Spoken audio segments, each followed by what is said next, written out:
الشعر القمر للشاعر وسام أحمد شرهور. ذلك اللون للمريض دواء، هو ذلك القمر الوهاج في ليالي الضياء، نوره الساطع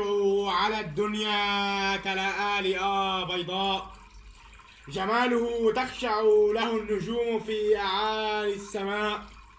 يلاطف الجو في ليالي البؤس كليالي الشتاء،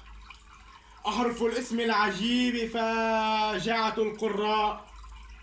يفرد ظلاله على الأراضي الخضراء، فتشتعل الأنوار وتهتف في الهواء، جماله جمال وهبه الخالق لا زوائد صنعاء،